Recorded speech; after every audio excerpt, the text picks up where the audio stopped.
How does agent differentiate itself from other AI writing assistants on the market? Yeah, so our first product is MacG. It's called Medical Affairs Content Generator. That's what that stands for. Beyond content speed and accuracy, what broader impact do you hope agents will have on life science innovation? Welcome to Life Science Insights Podcast. I'm Sandil Karnanidhi, and today's episode, we're exploring the workflow transformation in biotech, pharmaceutical, healthcare, and academic organizations with the generative AI and supporting technologies. Our guest for today is Ome Ogbru, CEO of AI Engines, a company focused on scientific content AI innovation for life science company. Welcome to the show, Ome Ogbru. Thank you. Thank you very much, Seinfeld. Thank you for having me. Okay, so can you start by telling us a bit about your background? Yeah, so I've been in life sciences for over 20 years now. I am a PharmD, that is my background. So after my residency, I started out in clinical practice and academia as well. And then I moved into the pharmaceutical industry as an MSL, which was a very, very interesting and very enjoyable role. But after a few years, I decided I wanted to learn more about pharma and biotech and how things really work.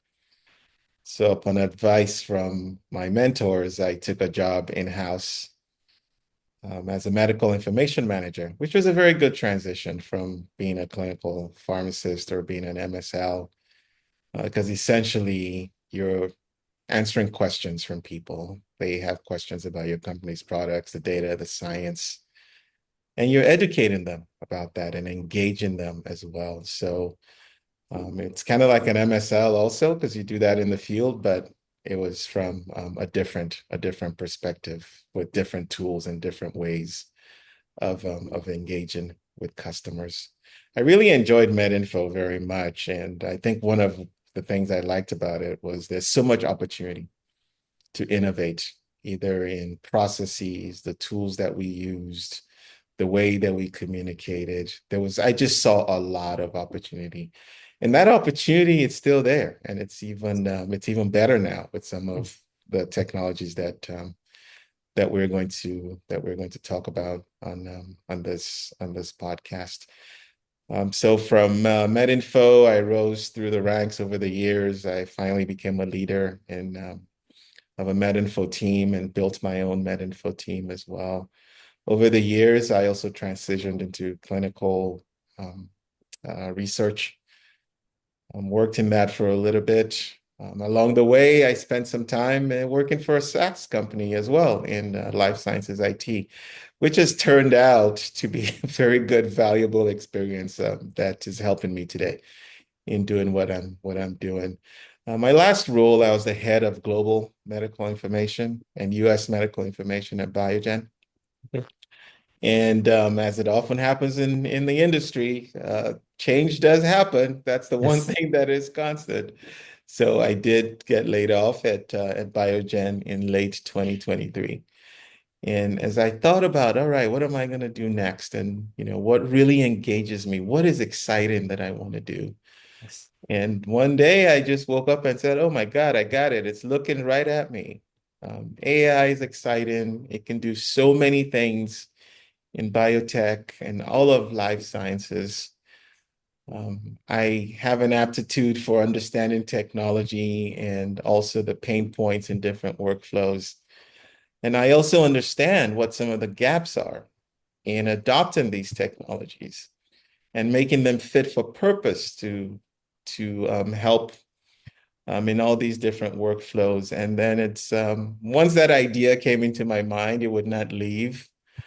And it was like, all right, I'm going to form a company. And the company, we're going to use this amazing technology coupled with other tools to really help life sciences teams get ahead and solve the problems that they want to solve. So that's how AI engines came about. Wow. That's a very interesting background. Thank you. Uh, can you share your journey from being a PharmD to founding agent? What inspired you to bridge pharmacy, life sciences, and AI-driven solutions? So I think over the years, in all the roles that I have been in, there's one thing that's constant. There's never enough resources to do the work that needs to be done. And also, there are opportunities that you do not tap because you just don't have those resources. So you do the best that you can with what you have. When I first saw ChatGPT and I tried it out, I'm like, wow, there's a lot of possibility in here. But I knew that one, the technology needed to get better. But more importantly, a chat bot or an LLM alone is not going to do it. It's not going to transform workflows. It's not going to solve the pain points that we have in life sciences, pharma, biotech companies. It's going to need some additional tools coupled with it. Right. And just solving a part of the problem alone or part of the workflow alone is not going to bring the efficiency that we're looking for.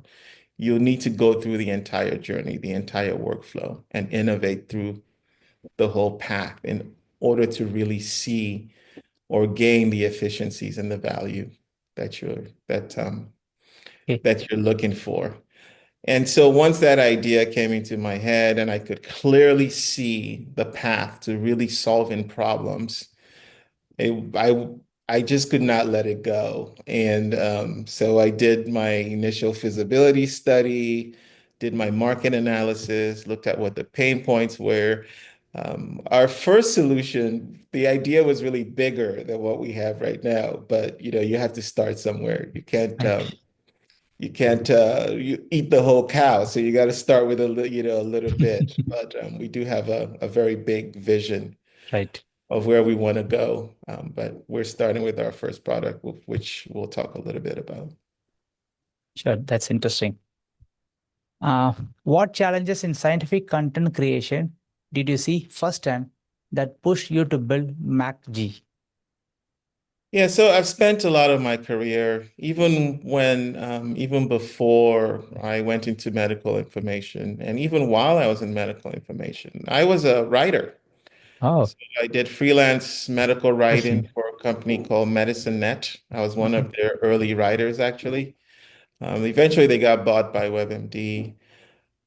So I've always been writing. As a professor, I wrote. As a student, I published my first article as a pharmacy student. So I've always enjoyed communicating, translating science into information that people can understand, digest, and use to do what they need to do. Right. So I understand the pain of communicating in a written format, of trying to translate science into more digestible information. And when you bring that into the biotech and pharma world, what becomes very clear is writing it's tedious, it's Right. painful, it That's takes true. specialized skills. Right. And the truth is, not everybody can do it. Yes. Right? And you don't have enough of those people on any team to really do or communicate the way that you want to communicate.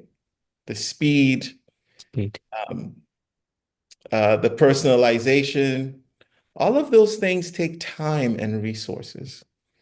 And so when you take a look at that, it becomes really clear that if we have a tool that can help us do this better, that would be a game changer. Yes. Coupled with you don't have enough people. All the teams that I have been in, we never had enough people to do the work that needed to be done. Not to even talk about being innovative and thinking outside the box and even trying to engage our customers in different ways. But all that is Mm. possible today. Possible. True. That's true.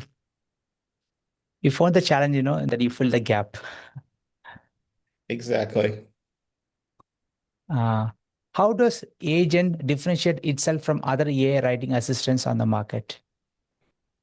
Yeah, so our first product is MacG. It's called Medical Affairs Content Generator. That's what that stands for. And we decided that when we look at all the problems that could be solved where we would start is in content generation. Because content generation in pharma, biotech, and throughout of life sciences, it's a constant. That's right. No matter how good your data is, no matter how good the science is, if you can't communicate it, nobody knows about it and it's no good to anyone. And this is in many different formats, right? So from regulatory to clinical to medinfo to medcoms to pubs, or even just training your team members as well. It all involves content generation. Correct. In fact, I like to say that in these companies, if you take away the product, Mm. these companies are content generating companies because that's the way they That's submit a way. regulatory bodies. That's the way they educate their end audience, educate within the company, document everything that they're doing. It's all writing, right? But what's very interesting about this is the workflow is the same. Mm. The workflow is similar. Yes, there are Yes. some nuances, right? So different templates here and there, different rules here and there, different citations, all of those things are there. But the core of it is the same. Right. So when we looked at this workflow, we said, okay, where can AI help? Mm. Where can AI help coupled with other tools so that you really address the entire workflow Mm. of content generation? So in MacG, we looked at 5 steps Okay. that is common to all scientific content that you want to develop. So Okay. one, you need a source of knowledge, Mm. right? So you need to get that data in either because you're going to do a search. Usually PubMed is what a lot of people use or some other literature database. So you need that trusted source of knowledge that the AI is going to use. Mm. You're going to need to do a draft, or you're going to have to, think about, what do I want to write and how do I want to structure it? AI Okay. can help you there as well, and MacG can do that. You're going to have to take that knowledge that you've put into the system, and you're going to have to work with it in a way that, or tell the system what you want it to do so that it can give you that first draft. Mm. MacG can do that for you. Nice. Interesting. One very painful point in writing that I don't think anybody enjoys is your Okay. citation generation. Mm. Many different ways of doing citations, many different Citations. rules. If you have a lot of them, it can be very time consuming. Well, MacG automatically does that for you. You don't even have to think about it. It just puts the citations as it writes the content. Well, you're going to need an editor. Yes. So we built a full editor right into MacG so that you can work with the AI and the editor, shape your document without leaving the platform, Okay. Okay. which makes it so much more convenient than switching between all these different tools. We also made it multimodal as well. So Oh, MacG is not just text, it's text. images as well. It's diagrams, it's charts. It can do all of that for you. Mm.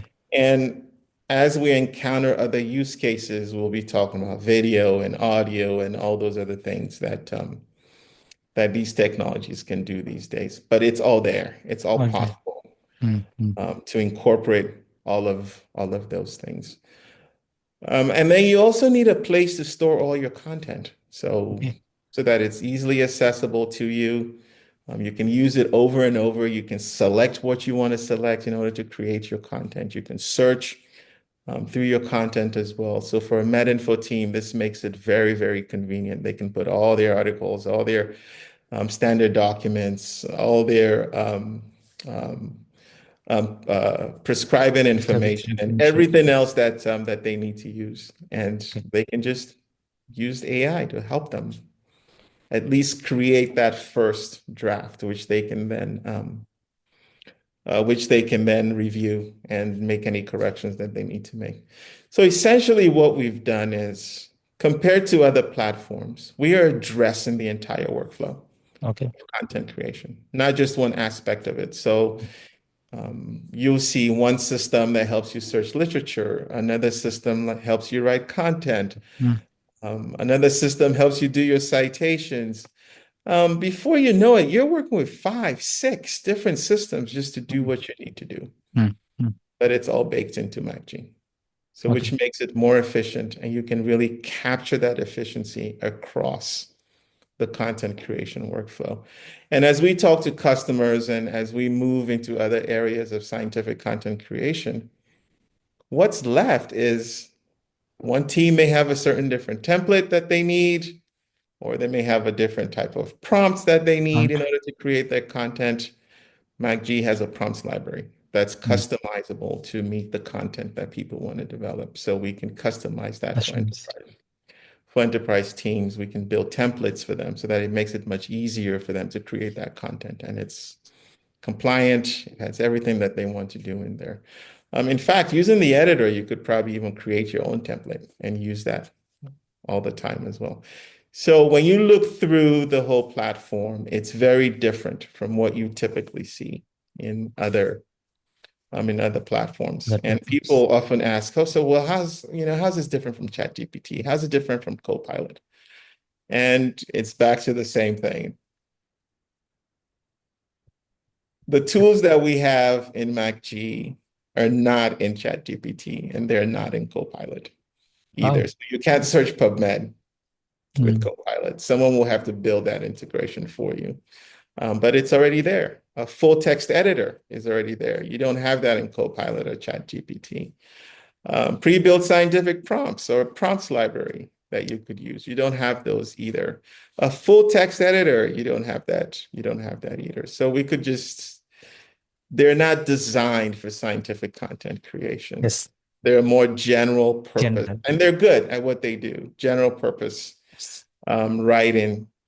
And you can do a lot with them. But if you really want to transform your scientific content writing workflow, you need something like a MacG that's built for that purpose. What has been the most exciting feedbacks you received from early adopters of MacG? There have been quite a few. There's been quite a few. One of them was I did a demo for a prospective customer, and he's like, I have looked at a lot of tools, and this tool looks like it was built by a multi-billion-dollar company. And I can tell you, I do not have a multi-billion, I don't have multi-billion dollars. No. And that said a lot because my team and I, we've put a lot of, heart, soul, sweat, to make sure that we're building something that's quality and something that stands out and something that's going to lead in the industry and really solves the problem that people want to solve. So it was very refreshing that this customer saw it. Another customer said something similar, and they're like, "Wow, this is the best I have seen. You're definitely onto something here." And another customer said, this is how did they put it? This is next step technology.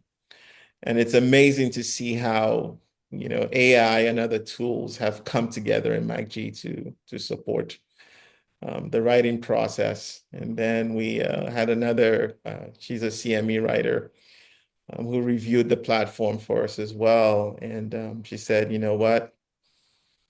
Having all these tools in one place, plus the security is already baked in. This is really an amazing platform to support scientific content writing. Okay. But scientific content has a strict accuracy and compliance standards, right? How does MacG ensure credibility and regulatory alignment? So this is where the human comes in, Yes. right? So with all tools can only do so much, right? So you can program them, you can instruct them to do things a certain way, which we have done with MacG. So for instance, we tell our tool, if you don't have the information, just say you don't have it. Don't make it up. I don't have it. So, you try to search for something and it'll detect that, oh, this is probably something that should be in PubMed, but your PubMed toggle is not turned on. and it will tell you, I think you're trying to use PubMed, turn on your toggle so I can use PubMed to search. Or it was just simply say, I do not understand what you're asking, or that information is not in the document that you uploaded. Please upload the right document. So those kinds of things help. But apart from that, because of what we've built into the tool, in that, you have your full text editor, you can create a template with it, that has some of the standard language, verbiage that you want to have in all your documents, and then you can populate that template with your content. So that can help enforce rules as well. For enterprise customers, we can do even more for them. So we can look at, okay, so this is how you want the system to address certain questions or certain use cases or certain documents. We can train the system to do that for them. We can also create prompts for you as well. So the prompt library that I mentioned earlier on can be customized to each individual company or each individual team, for that matter, so that the content that they create aligns with what they want to see, both from a regulatory perspective, as well as the type or depth of information or structure of what is created as well. So there's plenty of flexibility. And then the rest is the human being. The human being needs to look at it and say, okay, this does meet our guidelines. This does meet what we're trying to do, and then shape it from there. Without human intervention, it's very difficult to measure the compliance standard, right? Well, so when you take machine plus human, you're much better than either. Okay. Okay. So as you know, with tools, you can write everything, but it doesn't Everything. always mean they'll be 100% accurate. But if you take the human and the tool together, you're most likely to get there. I get that. Interesting. Where do you see the balance between human expertise and AI in scientific communication? So after playing with this technology for quite a while now, I now have this 80-20 rule. Okay. So, and the way I see it is, if a machine can help you do 80% of the work and you only do 20, it's better than you doing 100% by yourself.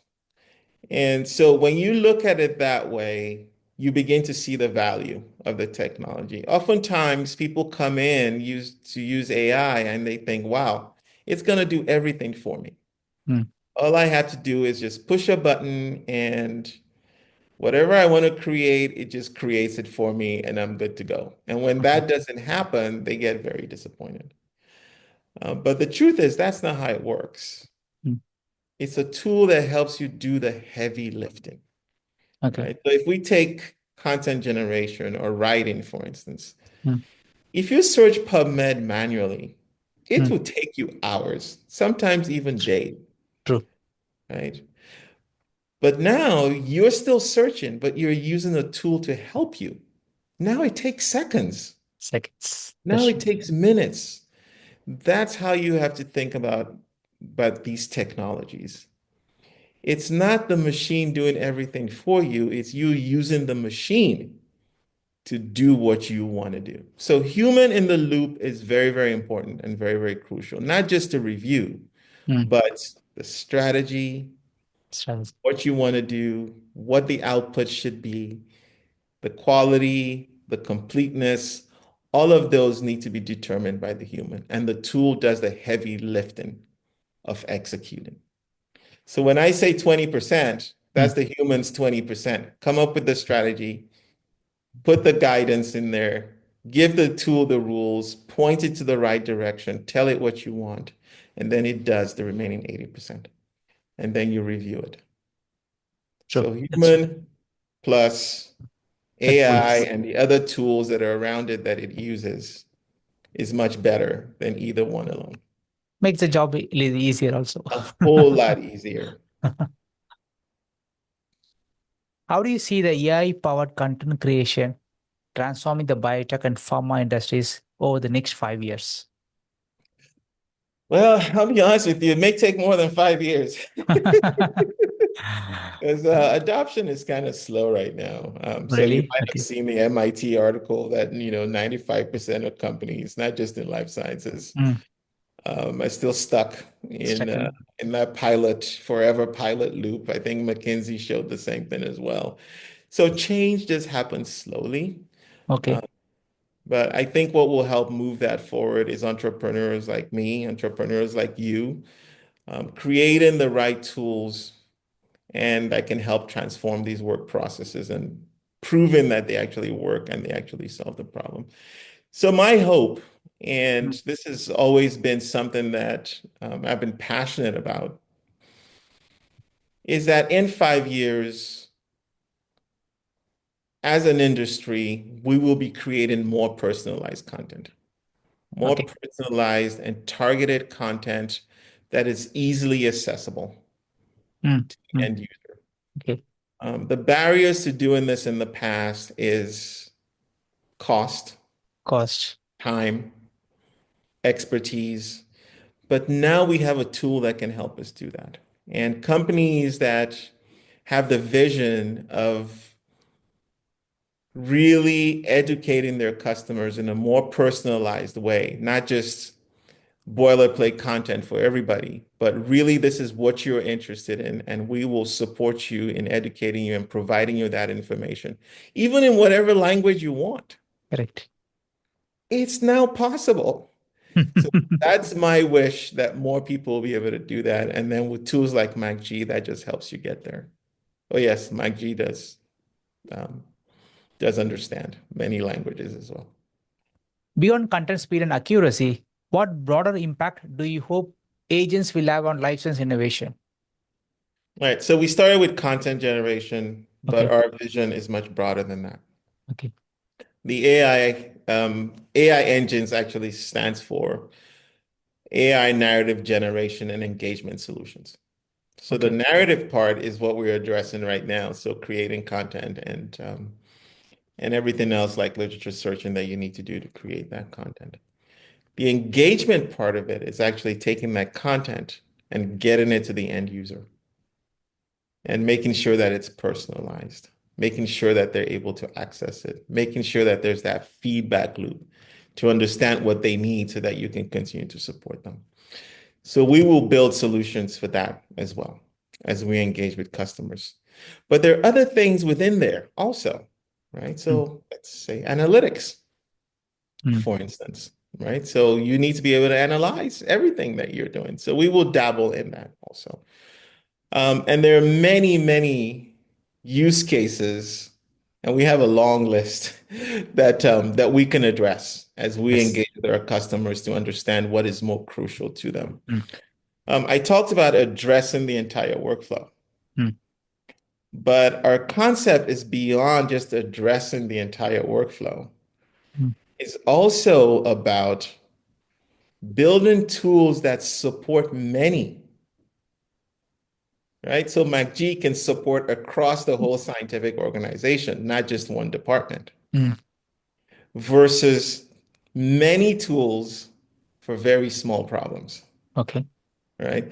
So, and then when you look at that, you begin to look at, okay, what are other problems in the organization that we can address? And are we going to build a new tool for it? Or is it going to be an extension of MacG?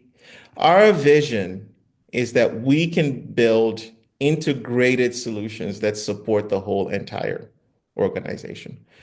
Where there are common workflows and Mm. just subtle differences, you have one solution and the subtle differences are addressed Okay. within that platform.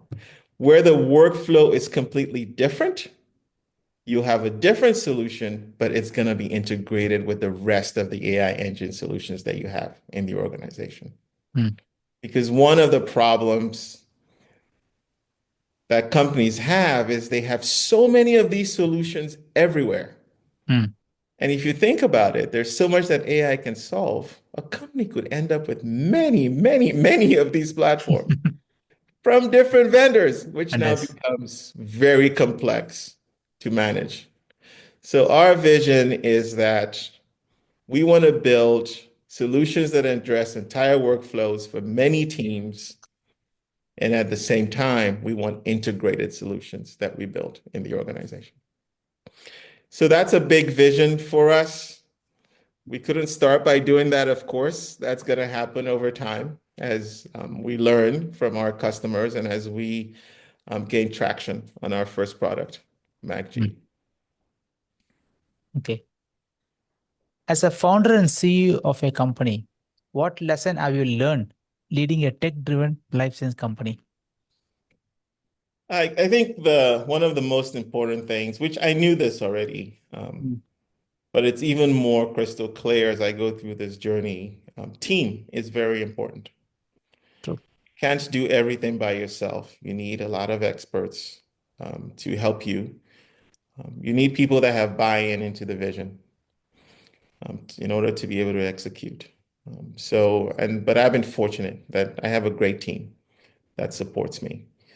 And they've bought into the vision and are executing the vision that we want to build something that's quality, something that stands out, something that's a leader, and something that actually solves problems for our end users. The other big thing is marketing and sales is important. That's very important. It's not easy. And you can relate to that, right? Yes, yes. Marketing and sales is very, very important because no matter how good your product is, if you cannot get it to your customers and get them to see the value, well, then you don't have a company yet. So right now we're working on all of that, getting the right experts in place and the right partnerships and people in place to help us to be able to do that. And then the other one is you're not going to get everything right the first time. Right. 100% right.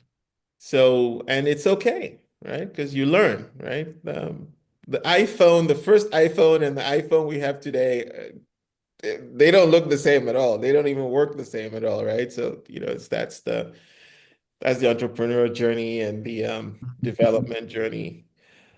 So we continue to learn, we continue to improve.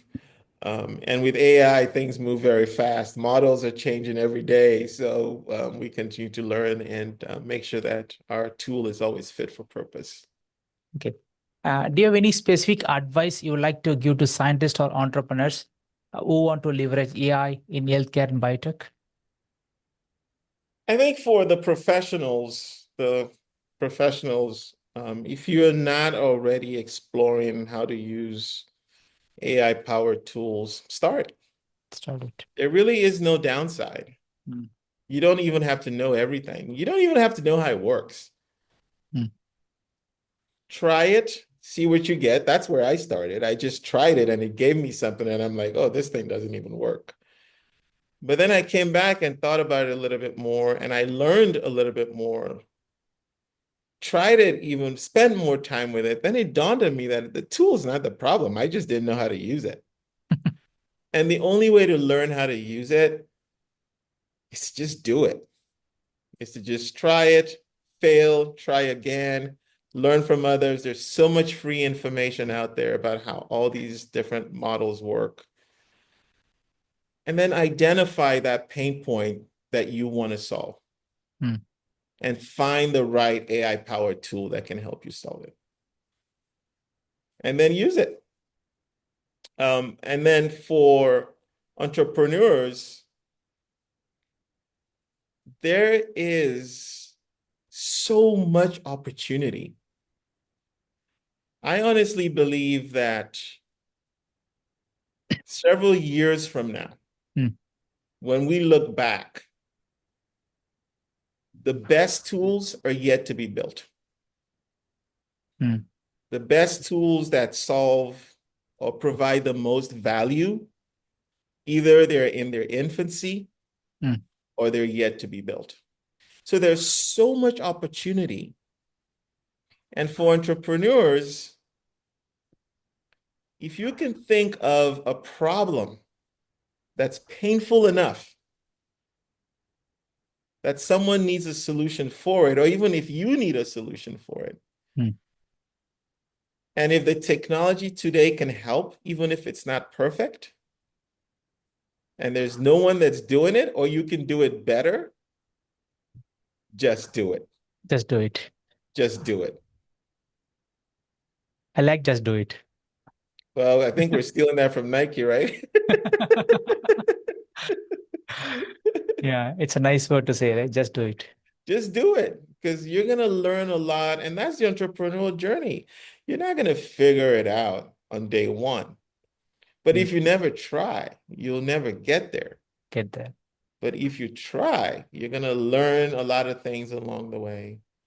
It's not going to be perfect to begin, but you can make it better with each iteration, with each learning, and eventually you are going to get there. What role do you think trust plays in adopting the AI in regulatory industries like pharma, biotech, and how AI is addressing it today? So with the technology that we have today, there's a lot that we can program into them. Right. So when it comes to regulations, you can program the tool to follow those regulations. And there are many ways to do that. Okay. And then, of course, you have the human being as well, who has to be that final check to make sure that everything is the way that it should be. Now, one of the challenges that companies like mine face is there's a lot of misinformation out there about AI technologies, about their capabilities, about what they can do or what they can't do, about what's just possible. So there's a lot of misinformation, and people have, I do demos sometimes, and people think that, oh, it's just going to do everything perfect. But no, right? You got to go through that iterative process. You're the human being. You got to tell it what to do. You got to use it. It can do a lot, but it still needs you, right? So when it comes to regulations, the human being knowing the regulations, right? The tool's not going to know the regulations, right? You got to teach it or tell it or provide it that information. But if you do that, it can follow those directions and help you get to where you want to go. This is my last question for the day today. Looking ahead, how do you envision agents evolving as a AI itself? For example, like a multimodal or generative model beyond text? Yeah, so we do have a very robust roadmap. So right now, it's text, it's images, it's diagrams, it's charts. But as we grow in our journey and based on our customers' needs, if they begin to, and we already know there are use cases out there where video is the optimal way to go, or even voice is the optimal way to go. All these things are easily integrated into the platform because the technology is already there. So it's a matter of understanding the use case, what the customer wants to achieve, and then put in the right tool in there for them to use. So because we built the system and it's not, we're not modifying somebody else's system, there's a lot of flexibility in what we can do with the platform. And as we walk through this journey with our customers and understand what their needs are, and as technology gets better, there's really really no barrier to add in more features, more capabilities that can help customers do what they need to do. Okay, that's all I have for today. Thanks for joining us. Hope you enjoyed the conversation. It was truly interesting and insightful discussion. Thank you again for your time and sharing your expertise with us. Thank you so very much, Nathaniel. And thank you for reaching out to me at BiotechX. And let's stay in touch.